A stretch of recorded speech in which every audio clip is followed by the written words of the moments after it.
Hi, I'm Amber Anderson with The Next Come Up, and co-hosting with me today is actor, director, and producer Stephen Strickland. Hey, Stephen. How you doing, Amber? I'm good. How are you? I'm good. I'm good.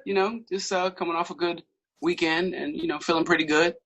So, what are we getting into today? Well, today we'll be interviewing Dr. Darrin Porcher, who's a retired NYPD officer and lieutenant, and now an honorable media law expert correspondent and a criminal justice professor at Pace University here in New Wow. York City. Okay, let's get into it. Yeah, we're going to engage his expertise about how he informs multiple TV audiences about many of today's policing issues. Sounds great. Welcome, Dr. Porsche. Now, I just wanted to make sure I'm pronouncing your name correctly. It's the weirdest thing. Like, I got relatives that pronounce it Porsche and Porsche. Okay. I don't know if it's a black thing where it's just a difference, but we can go it any way that you're comfortable. Really? Okay. Just throw it up in the air, catch it, and that's what it is. All right. Well, welcome, Dr. Porsche. How are you maintaining through this insane time that our world is enduring right now? It's crazy. It seems like we always experience a point of insanity. So this is the worst that I've ever seen it. Don't get me wrong, but I just think what probably intensified it is in the wake of the COVID-19 pandemic, we've all had cabin fever, and so a lot of emotion has been built up. So when we look at what happened with George Floyd, it just kind of like exacerbated our emotional state, and then it just kind of allowed for something else to manifest. So this is crazy to say the least, but look, I guess we, living in New York City, I think we entering phase 2 today or something like that. So nail salons and barbershops are supposed to be opening soon. So I think that'll kind of quell the level of emotion that we have. Oh yeah, definitely hope so. So can you talk to us about the multiple media outlets that have asked you to provide commentary and how that actually came about? Because we know that you do commentary for different media outlets, and which ones, if you can speak to that for those who don't know. I was doing stand-up comedy with Eddie Murphy, and then they pulled me into it. Nah, I'm messing with you. I'm serious. So Love it.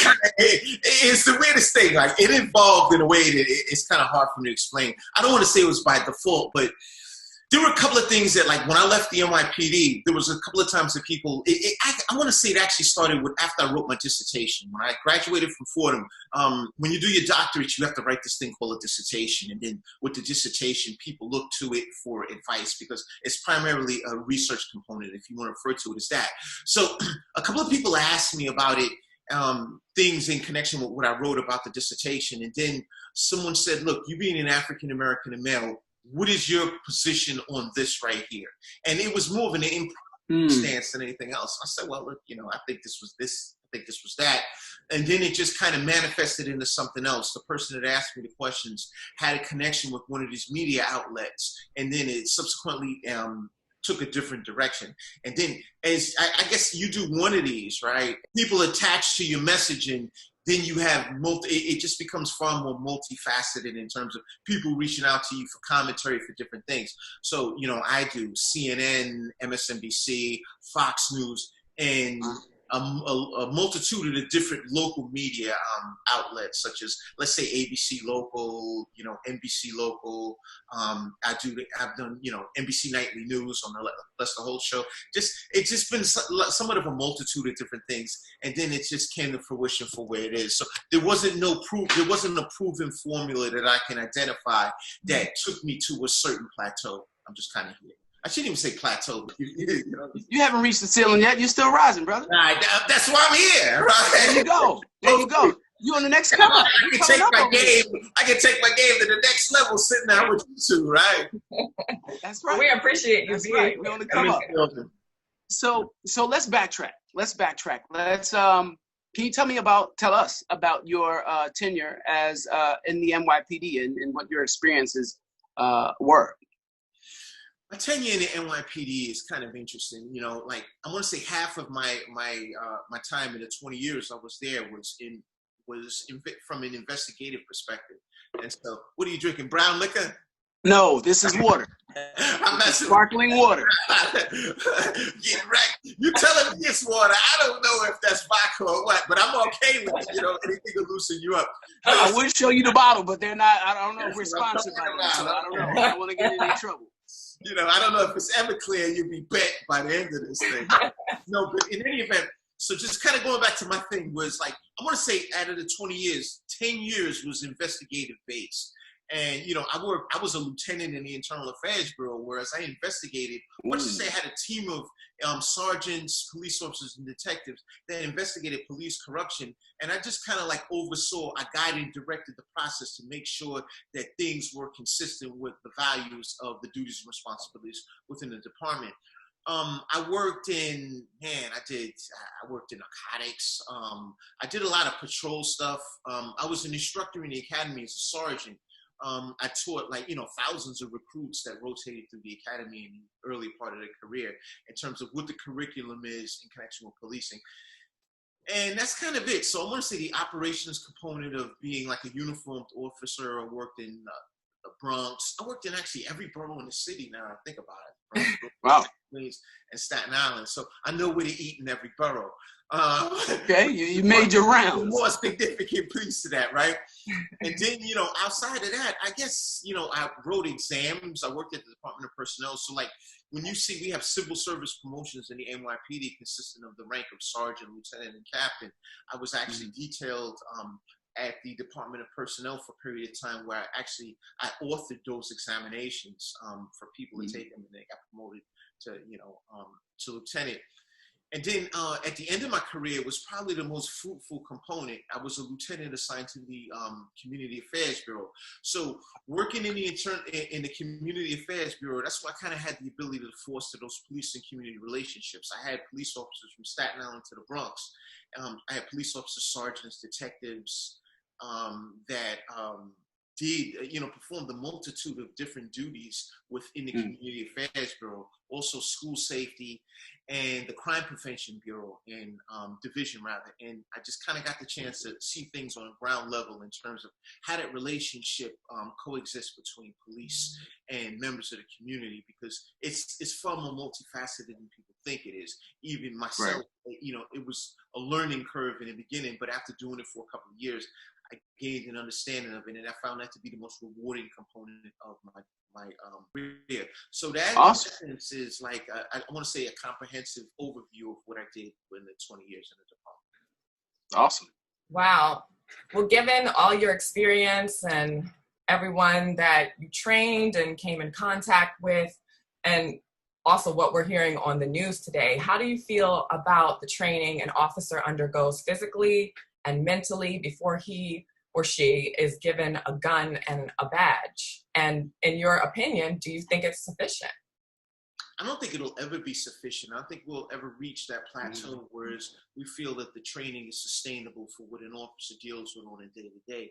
I think that it should always revolutionize. So when we speak to, what's happening out in the wake of what happened with George Floyd, this kind of crystallized where we are in terms of professional development for police officers. But unfortunately, we have to we can go back for years on end. And I just want to say, just in our lifetime, meaning the people that are part of this podcast, we can identify back to Rodney King back in the early 90s, whereas we had the LAPD that, just gave a vicious beating to Rodney King. And that should have been a teachable moment for police reform on a national level. I just think that, we had a series of blue ribbon panels that met. There was a series of speeches. There was money thrown towards professional development, but there was no real sustainment piece. There was no reevaluation. And that's kind of the way training has been from what I've seen it at my vantage point. It's oftentimes we will enlist what the hotbed issue is. When we look at what happened with Eric Garner, one of the first things that came to the forefront was implicit bias training. Okay, cool.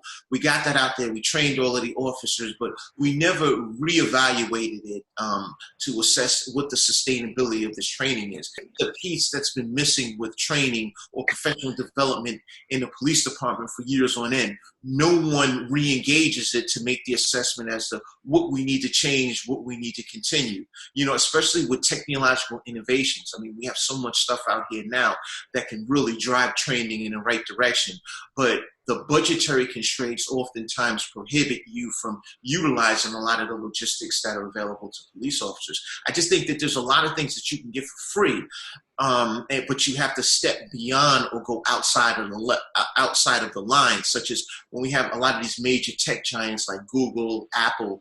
They have a lot of things that they do that can be beneficial for law enforcement, and I think in many cases they'll do this stuff for free. But police departments oftentimes close ranks on outside agencies, allowing them that assistance. Wow. Well, thank you for that insight. So let's bring it. Let's take it back again and bring it forward. We hear recently in the news about the Carrie Horn case. For those of you who don't know, in 2016 she was fired because she intervened while her white partner, had a suspect in a chokehold. And she worked there for 19 years, and she got fired after 19, and she wasn't eligible for a pension. And now Buffalo is trying to. They want the case reopened to look at it again, to bring her, pension back and things like that. Does that fall along the lines of, Doctor, does that fall along the lines of the Blue Code? And if so, what is it, and is it universal? Well, when you say the Blue Code, oftentimes you hear the variations from place to place. Generally speaking, I refer to it as the Blue Wall of Silence, and that's basically right. You have officers that are unwilling to come forward and tell the truth of an act of misconduct. Years ago, that was something that was thriving within the culture of policing. But just as we progress and revolutionize, I don't really see that as much. And I tell you this from me being a practitioner in the NYPD's Internal Affairs Bureau. The gross majority of the complaints that we got came from police officers, whereas there were officers that introduced an allegation of misconduct, and that's how the allegation was investigated. So when we go back to this particular case where we had an officer that brought to the forefront an act of misconduct based on the wrongful application of a chokehold. When I say the wrongful application, in most instances that I see, I don't see a right way that you can apply a chokehold. But I guess if you're in a life and death situation where a person has you on the ground and you have no other means, that's one thing. But that's like a one in a million circumstance. But when we consider, this situation, I'm a firm proponent in if there is misconduct, we should spotlight it and view it through the lens of credibility to determine if, in fact, this person has a case or if they don't have a case. I don't know what the statute of limitations in the county of Buffalo is. So, and that's one of the things that you have to take in consideration. What is the statute of limitations? And it changes from place to place. But if this is someone that was an individual that that blew the whistle on a level of misconduct, then by all means it should be brought to the forefront and an investigation should come to fruition. Have you, being an African American officer in NYPD? Yeah, I thought I was. Team Melanin, yes. Have you ever experienced any discrimination toward yourself, and or you've been made aware of any discrimination, as a lieutenant or supervisor or otherwise? And what was the outcome? Well, I'm being discriminated against now. I'm not getting paid. And so right here, this is discrimination. This is financial discrimination. No, with discrimination, man, I'm going to tell you like this. You got to also understand the purview that I functioned in. As a lieutenant in the Internal Affairs Bureau, if anyone is going to know the ins and outs of how that works, it would be me. So I want to just say, like, within my supervisory career, I can't say that this happened, but you also have to take in consideration you have overt and covert racism in all industries, not just in policing. So oftentimes discrimination or racism is somewhat surreptitiously administered. So I just may not have known. There may have been a situation where there was something in front of me and I just may have assumed, or the way it was presented to me was as if it was a more qualified applicant. So that's something that I can't make the assessment of. Like, I have never been in a situation where somebody called me the N-word, or they've even used that word around me. So that's really kind of the basis or the hard evidence that we use to determine if racism was applied in a particular practice. Now, oftentimes we look at quantitative statistics. When I say the quantitative statistics, meaning the number, I give you an example, the number of African Americans that have lost their lives by means of a use of force to police officers. And it's clear that when we look at it from a generational perspective, the African-American population has been the recipient of a miscarriage of justice. Now, it's difficult to assess as to if this is racism, is this implicit bias, or is this socioeconomic impoverishment? When I say socioeconomic impoverishment, I find oftentimes police misconduct is a symptom of a much larger problem, and that's socioeconomic impoverishment. And you see that nationally, I should say internationally, not just here. So going back to my experience on a level of discrimination, I just can't say, I can't give you any substantive information that would qualify that point as it relates to, yes, this happened to me. But I'm not denying that I could have possibly been the recipient of racism throughout the course of my 20-year career in the NYPD. Copy that. With the most recent events of George Floyd, Breonna Taylor, Aubrey Brooks, and most recently in Far Rockaway, the chokehold incident, do you think that this will get worse before it gets better? And what do you think would be the best recourse with your experience to reform the police department? I know previously you spoke about, money, but what else? Who's in charge? Who needs to be making these decisions? What can be done? You're being interrogated, doctor. You're being interrogated. So do you think it'll be worse before it gets better? And what is the best recourse to reform the police department? We need to have everybody in the street with the FTP shirts and the Black Lives Matter hats. And that is the solution. If you ain't ready to do that, so you ain't ready. No. Well, in terms of substantive change, from a qualitative perspective, I genuinely, and I go on record and speak to this all the time, I don't think there's going to be any changes of a significant nature. I think what's going to happen is we're going to have elected officials, and they are going to use come to the forefront, bang their fists on the podium and say, we need change and we need it now. We're going to do this, we're going to do that. But you are victim to the electorate that runs the 4-year course of time. So whoever that elected official is, they can implement a series of policies and changes. And I'll give you an example. We go back to the Obama administration. He had I thought it was a good project. It was referred to as 21st century policing. And what they did was the federal government, they put out a series of consent decrees in police departments that were experiencing overwhelmingly high degrees of use of force complaints. Now, what the consent decree was merely the federal government tapped a group of people that were police experts and dispatched them to these different police departments, such as the NYPD, the LAPD, Chicago PD. And what they did was they kind of took a bird's eye assessment as to what was occurring in those departments. And it was an overly comprehensive overview of the departments. And then they enlisted a series of recommendations. Those recommendations, you didn't necessarily have to do them, but they were strongly encouraged, because let's say hypothetically you didn't implement these recommendations, then the team that was a part of the consent decree would stay in your department for a longer period of time.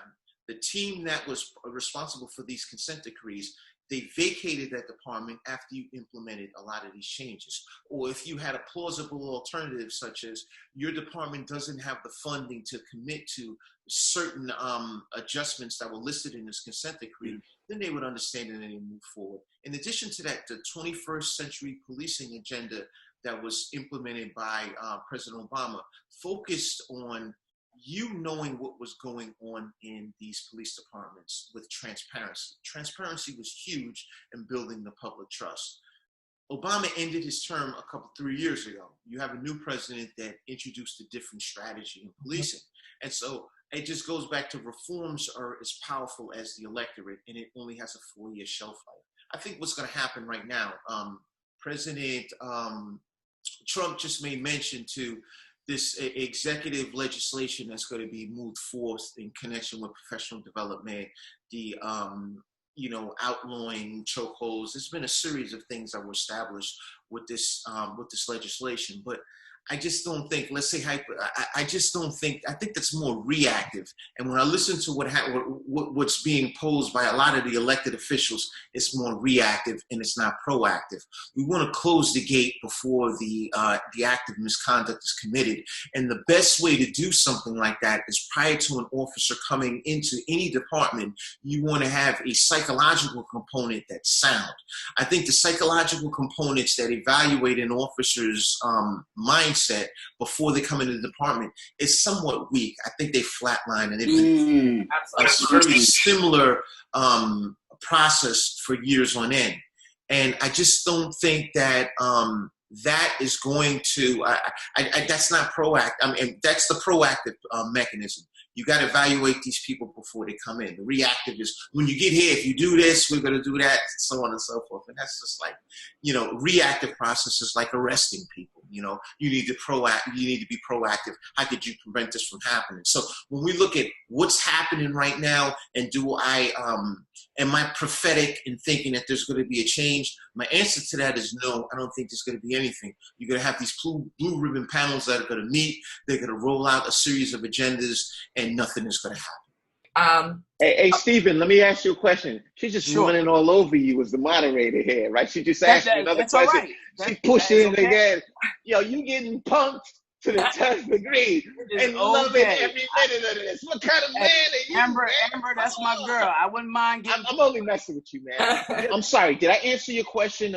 I know I gave you somewhat a multifaceted approach to what that was in terms of, do I have an expectation of change? My answer in the subsequently was a no, but I gave you my reason why it's a no.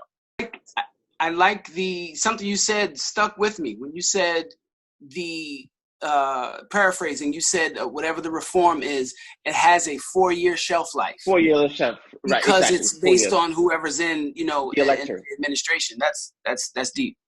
Yeah, I mean, what's sad about it is no matter who's in administration, certain things should not be happening, but the execution, it sounds like what you were talking about is, even though it's executed, budget can be a way that they wiggle out of it, or, different excuses to get them to not follow it. So that seems to be a process or problem, but also administration once it comes down the line. And it doesn't seem to be any enforcement of those new rules. And what we can do about it sounds ever so slightly hopeless.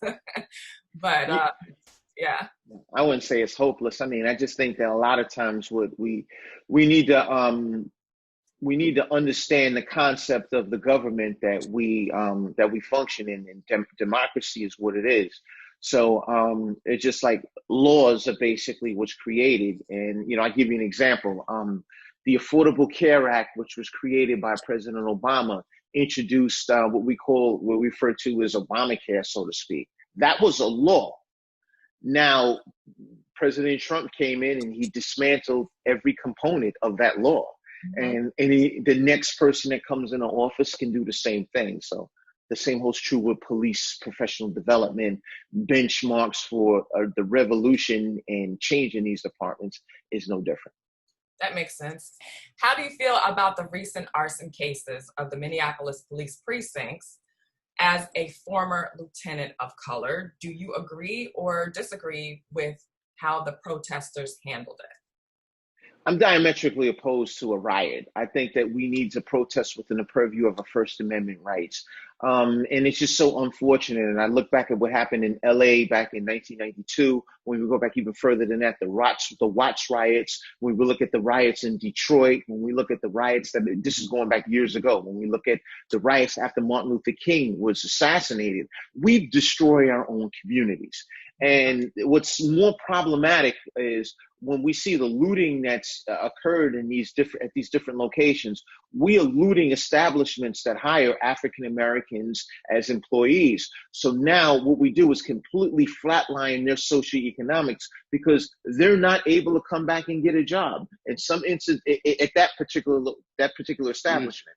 In some businesses, we may have African American ownership, but by and large, it's not. But at the same token, the foot soldiers that are actually working at in these establishments are now becoming unemployed based on us burning down our particular community. And that's where I have a problem with. I got a friend. I live in New York, and I got a friend that owns a store on Fordham Road. And right after, when the riots started to begin or take flight here in New York, they rioted and pillaged a series of different commercial establishments on Fordham Road. And my friend has a sneaker store, and they basically went in and stole everything, tore the place up. And this was in the name of us being upset and what happened with the George Floyd case. I understand the sentiment. Now, I'm going to tell you, I'm upset. And I'm speaking as a former police lieutenant. I'm horrified. I feel that what's happening with the demonstrations and the protests and the outrage in connection with the riots is George Floyd wasn't what caused us to cause our outcry. This was something that we'd been experiencing long before that. This was just the straw that broke the camel's back. Absolutely. And now we've all manifested and revolted as a result based on our outrage. But when we look at, burning down the place, I just think that there's another answer. And I give you an example, like down in Atlanta. I don't know if any of you guys saw this viral video on what happened in Atlanta this weekend. There's been like a recession in policing. Cops are just not in these locations policing. There's shots all over the place. And there was a young lady that was shot, and it was terrible. And she's just walking down the street. When we look at this weekend of violence on a national level, we had like 100 people shot in Chicago. We had, I think it was like 11 people shot, one person killed in Minneapolis, Minnesota. We had an extreme, I think we may have had like 17, 18 shootings here in New York City. And this is just over this weekend. And it's disproportionately impacting on the African-American community. The overwhelming majority of those victims, I want to say 98 to 99% of all of those victims were African-American. We are committing to an act of genocide against our own. And I'm 210% for let's put together a formidable approach and move forward.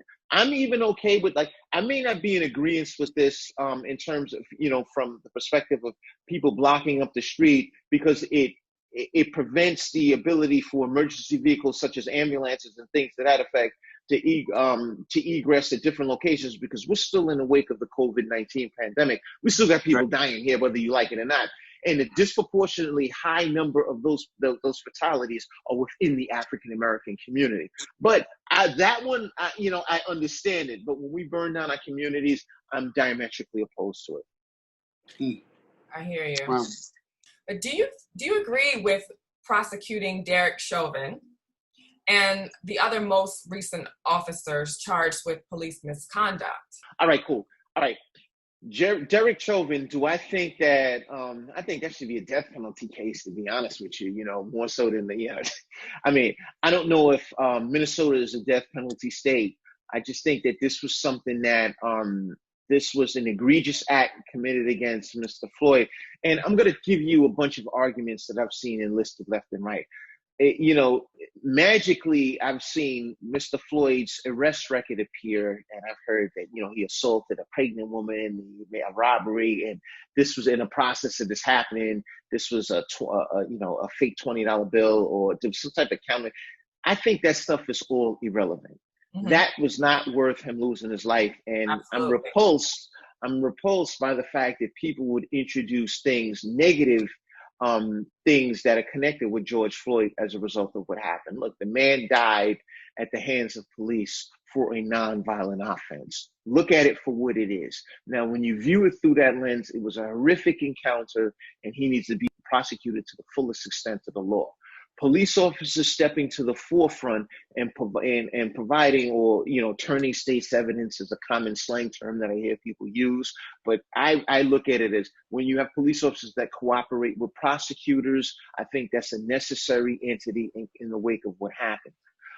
It's very much true that this is a deterrent for further acts of misconduct, not just in that police department or any misconduct. When you see an officer that breaks ranks and steps to the forefront and acknowledges wrongful behavior that was committed by one of their fellow officers, this is something that we need in our society for not just police, but in any organization. When there's wrongdoing, people need to step forward and blow the whistle. So for that officer to step forward and say, hey, look, this is what I know, I'm all for it. I champion that officer. Remember, I was a lieutenant in the Internal Affairs Bureau. So a large part of what I did was corral officers that were looking to testify against officers that committed acts of misconduct. Officer Chauvin needs to be prosecuted to the fullest extent of the law, and then some. And this is a case where someone killed someone. Right. And how do you feel about the officers that stood around and watched? And what goes on in an officer's mind when you see someone at the last moments of their life and you still don't step in? He was not the only one there, and it wasn't just like one officer watching. Unanimously, they watched. What do you think is going on with that? My opinion bifurcates in two different directions. From a supervisor's perspective, those officers, or just the reason why I tell you that is, one of the officers had 3 days on the job and the other officer had 4 days on the job. So they're in the assimilation phase in terms of just coming into policing, fresh out of the academy. They're just trying to figure out where their locker is, let alone doing police work. So from that perspective, it's like, man, it's unfortunate. But from a police perspective of me being a supervisor, I look through the lens of, you went through a police academy that taught you right and wrong. And the day you came out of the police academy means that was the day that you should be entrusted to enforce the law. If you're not able to enforce the law accordingly, then this is not the job for you. So you are responsible. Vicarious liability should be shouldered by those officers, even if they didn't take action. So therefore, they have a level of accountability attached to their actions. I know it sounds really harsh considering somebody's only been on a job 3 or 4 days, because just think about any job that you've had throughout the course of your life. The first week, not even completion of the week, the first 3 to 4 days, you're still trying to figure things out. So we oftentimes give someone a pass when you're in that arena. But now we're speaking to someone that lost their lives as a result of officers not taking the appropriate action. So as a result of someone losing their life, I think they hold the same accountability as a person that has been doing that job 20 years. I completely agree, because 3 days on the job and watching someone murder someone still, to me, holds no weight, But I appreciate your opinion, because it's just really sad to see, and to know that you agree is helpful in many ways. Okay. Well, thank you. So, Big Steve, you up? Steve's up. I guess so. Okay. I guess so. All right. I don't know how does this thing work, Steve? She lightens me up, she softens me up, and then you lay me down for the murder game. Boom. I'm in a Jesus Christ position. She's the jab. Like, wow. I guess she's the jab, and I'm the right cross. Okay, the right cross. The knockout. But I guess this is still maybe a jab onto something lighter. A little birdie told me that you have interest in starting your own television show based on law enforcement. So can you tell us what that concept is, and will it be based on the law enforcement experience in general, or mainly your experiences? Well, Steve, me being a big star, I'm taking in $100 million offers right now. So, it's really dependent. I mean, $200-300 million now, we may be able to do something. That may not be enough, but no, you know what? I got a couple of scripts that I wrote, and I'm just kind of shopping them. The scripts that I wrote are hard body, because a lot of it is, these are real life experiences.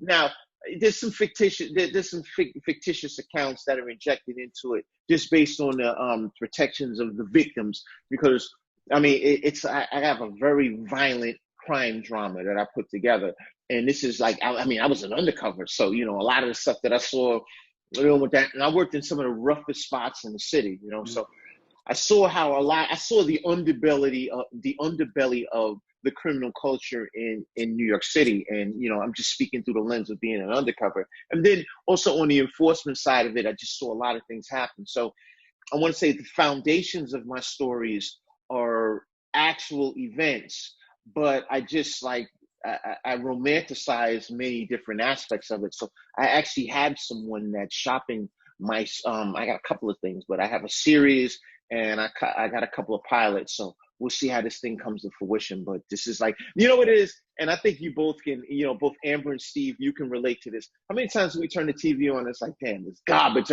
There's nothing on. There's nothing on. Right. You know? Right. Especially after a quarantine when you've watched everything. Oh, Right, man, right. You know, and then it's like, damn, man. It did. You know what's so unfortunate when we look at us as African Americans? Hollywood has closed ranks on the African American community for years on end, unless we were committing to buffoonery or things that just put us in such a crazy light. We weren't really getting a lane. I mean, I see more African American productions that are coming to fruition on television now than ever so before, but it still pales in comparison to what you see that's allowed to other genres. And like I look at like My Crime Story, I think is fire. Like I watched Power. I loved Power. I liked Empire. And Amber, you worked on Power? I did. I worked on Power. You working on part 2? I'm working Power on 2? Yeah. Okay, because I saw something on one of the things. I forget where that came up. You working on that too, Steve? No, I'm hoping to get cast. So we'll see. Yeah, we're hoping to get cast on your project too. So you just I was gonna say I was gonna wait for him to finish. I was gonna say, hey, I got sledgehammers. I got sledgehammers, and my whole thing is coming from places like South Bronx, Brownsville, Brooklyn, East New York. I got some real hard body stories about how this thing is really happening, and this is through like my experiences being an undercover. And so it just, we see how this thing goes, man. I mean, like I said, I got a couple of people that are shopping some projects for me, and hopefully this thing comes to fruition, because it just, man, Hollywood is like the music industry. I worked in the music industry for 10 years. I worked in Interscope. Oh, wow. And it's cool. It's the same process in both places. It's like, you're right. It's not payola, but it just for you to get to the person that makes a decision, it's just like, man, it's a Herculean feat. And a lot of times you could speak to people in a position of prominence in these production companies, and they just don't have that lane to green light your project. You say, damn, this person is doing this, this, and this, but they're not the person that can get it done. Right. Funding is a huge thing too. Just getting being able to assemble the funds to get your project up and running. Like I was just sitting back and looking at like what it would cost to fund my pilot to do it right. And coming out of pocket is hard, man, because this is an industry you don't want to do anything out of pocket with, because you can't guarantee this is going to get picked up. But then you also run into this space of, look, you want something that's going to be truly authentic, and you don't want to cut corners. Like, I don't have $8 million to funnel into a project. I don't. And then it comes to, it begs the question, where are you going to get the right amount of money to put something together that's sound? And it's just like, man, I find that this is more of an accident that people get their thing up and running than the person that puts together something that is really good that comes to fruition. Because I want to say 89% of what I see is straight garbage. Wow. Just like what you were saying with the music industry being like the film industry, when it comes to creativity, all of the marketing people have all the power. But they're looking at the dollars as opposed to creativity. So they just want to recreate what was made in the past because it has a history. It's a successful model. Exactly. This made money. Cookie cutter. Right. This made money. But what you're talking about sounds a lot like what The Wire was. And The Wire did really well. And, that could be an incentive in itself. I love The Wire. The Wire was incredible. I'm from Baltimore. Yeah. So, yeah? So you like crab cakes? I do. I have one in the refrigerator right now. All right, cool. I just you already know what this thing is. Exactly. But that's where my personal street cred comes from, Baltimore. So when I moved to New York, I was like, this is it? This is crime? But no, I understand. Which is a terrible thing. The crime to be better. Wow. Okay. It's a terrible, analogy, but it's true. Baltimore is really bad. But no, New York and the streets and having that inside track, I'm sure that story is incredible, and it needs bananas. to be told. Yeah. Bananas. Corruption. I focus on police corruption. I focus on street corruption, dealers doing greasy to one another. I mean, going to that. But you know, this is a real interesting point about like this film side, right? Mm-hmm. And I want to be clear, you know, I want to be transparent with this. I'm a straight man, but at the same token, when I look at the LGBT community, Mm-hmm. they totally rammed it down the throat of Hollywood because, like, a lot of Hollywood was on a level of, look, you know what, we want to keep this a certain, we have a certain pattern that's accepted from advertisers and viewership. And so, and that was primarily white America. We have 360 million people in the United States, and the gross majority of that population is Caucasian. So a lot of what was catered in the cinema was towards that population. The LGBT community came in and said, look, you know what? We actually have a lot of executives that are great filmmakers, that are great at marketing, et cetera. A lot of the peripheral components and the foundations of what it takes to get these films up and running. And they put a lot of film out, and you see, like, you constantly see characters that fit the build of people within that LGBT community. And when you look at what the makeup of the country is, a lot of people were like repulsed by it. Like, what, you put this? But they rammed it down our throat, and we had no choice but to accept it.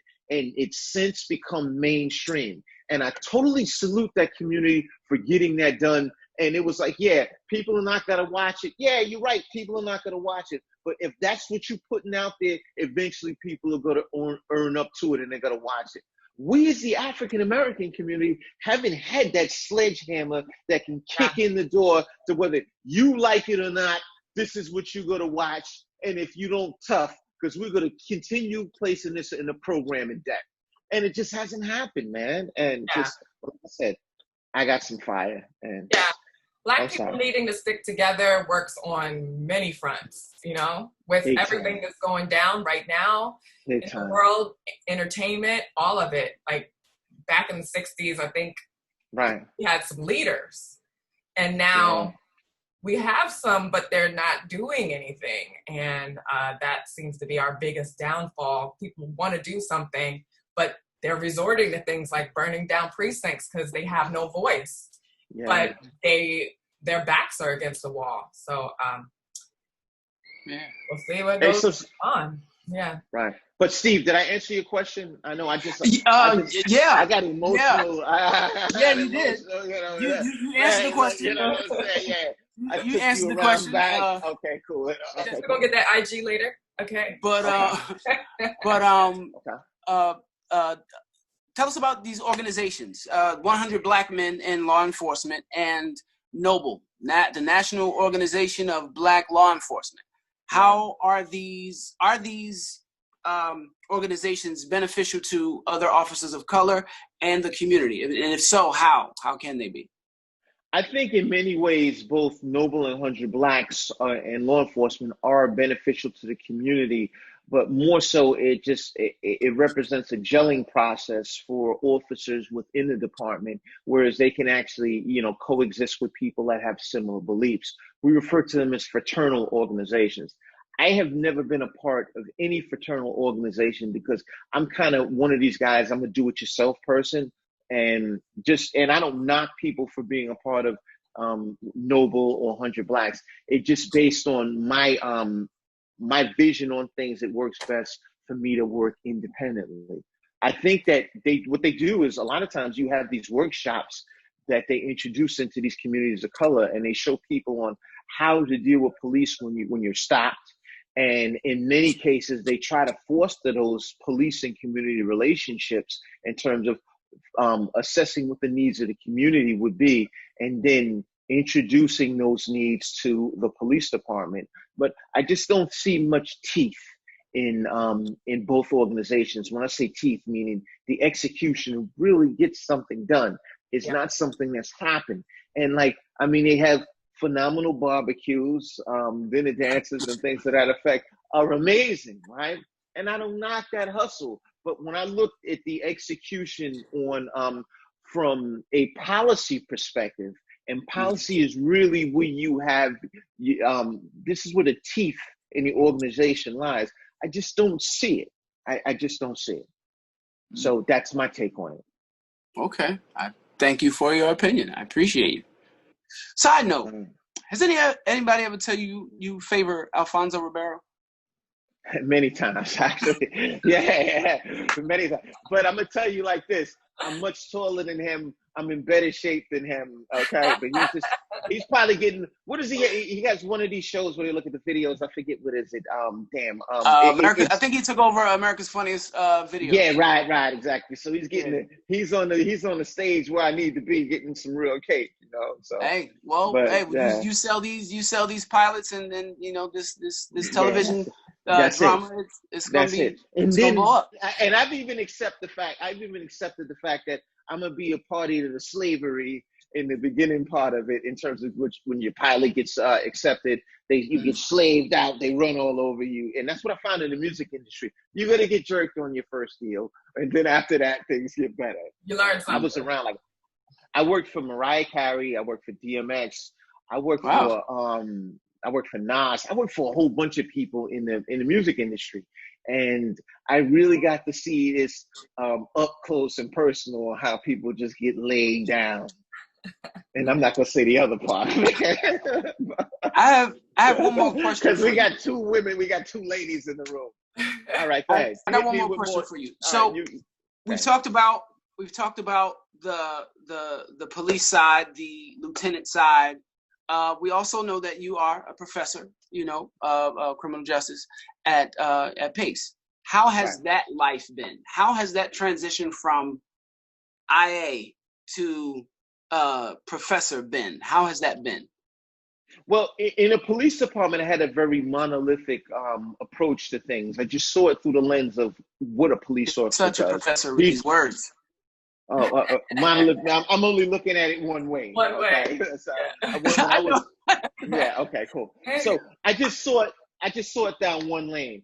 But when I became a professor, I had more a macro assessment. So macro meaning it was a more universal and broad perspective as to what life consists of, how over-policing in the communities of color can negatively impact on the African-American community. You have people that are not necessarily looking to do wrong things, but they just fall into a bad patch. And those people, in many cases, have been blemished with a criminal record, and it failed to enable them for upward mobility, such as becoming a cop or just different things. There's an assortment of different employment opportunities that exist. However, if a person has an arrest record, that drastically reduces their chances of becoming gainfully employed. So I saw that from a universal place. And doing this television stuff, now I see it from both sides. There's many times I come in as a good guy, I come in as the bad guy, based on, okay, this is what my assessment is. It's all predicated on the positioning for the story. But I just think that, that's been an evolution for me, meaning as when I was a professor, coming from being a cop in the NYPD and becoming a professor, it's really allowed me to evolve with the societal norms, so to speak. All right, cool. Thank you. I appreciate you. I appreciate everything you shared today, everything you've enlightened us about. This is very informative, and I appreciate your perspective on things, and I appreciate the time that you took today. Yeah, Steve, this is a real question for you, okay? Okay. And this is a real question for you. In the wake of this COVID-19 pandemic, how you keeping the beard so smooth? What you doing? Are you getting illegal haircuts? We just had I learned how to do it myself. You're doing your own thing. Okay. So do it myself, baby. All right. So Steve, I decided that long time ago. I used to dye my hair, and I was like, I gotta cut costs. So literally from the top. From the top. So I cut my hair bald in 2014 and learned how to do it myself. And there you go. When I'm lazy, then I'll go to the barbershop. But right now, I got to do it myself. Okay, so you're not getting illegal haircuts. No. Even though my barbershop opened back up today. Okay. Was it phase 2? Even though my barbershop opened up today, I did it myself. Well, if you're really keeping it real, my barber will come to your house and bust you down in the house for an additional service fee. Of course. Yeah. Now, Amber, you getting any of these contraband nail jobs done? You have a manicurist coming into your house and blowing you out? I actually am right down Steven's lane when it comes to self-care. Do it yourself. Yeah. Okay. How about your hair? Who's doing your hair? Oh, this is very simple. Okay. Well, it looks very simple to me, but I'm just wondering, so nobody's breaking the rules and doing their own thing. They got this backdoor barber or hairstylist. No, sir. It's not worth it, especially in New York City, where things are kind of prevalent here. But yeah, this is just wash and go, throw it in a bun, and it's all about that hair growth. During COVID, we had 3 months. I think you're going to see a lot of women like, you know, the hair coming all the way down that you didn't see before. That's what happened. Indian in their family. Okay. And I know Julie is getting these bootleg massages on the low. She's muted out, but she's getting everything done. And all of this is illegal, but she's rocking out. It's like, yo, I got to take care of myself. I got it, Julie, but I know what it is. Okay? Julie don't play no games, all right? Yeah. She's not playing any games. But yeah, thank you so much for being a part of our interview today. The Shades. I hit Julie up, and she laid down the rules. Oh, did you? Well, we appreciate it, and thank you for your commentary and your insight to what is such a horrific time. But it's good to know, that you know a fellow person of color does understand where we're coming from, even with your background and your history and your training and experience. So thank you. Well, thank you. Appreciate it. And Steven, you mentioned the offline thing. You got my info. Just get it from Julie. But that goes for the both of you. If one day we could sit down and we can kind of chop it up, and I can show you where I am with this thing. And, you know, we can have an information exchange, because we may be able to shape an idea into something different. So the same holds true with suitors that are willing to pick up the project. All right. Sounds like a plan. Thank you so much. All right. Sounds good. Guys, keep in touch. And it was great speaking to both of you. And enjoy the rest of your day. And try to stay cool, because it's like 90 degrees out there today. Absolutely. And stay safe. Thank you for joining us on the next come up. All right. Julie, I salute you.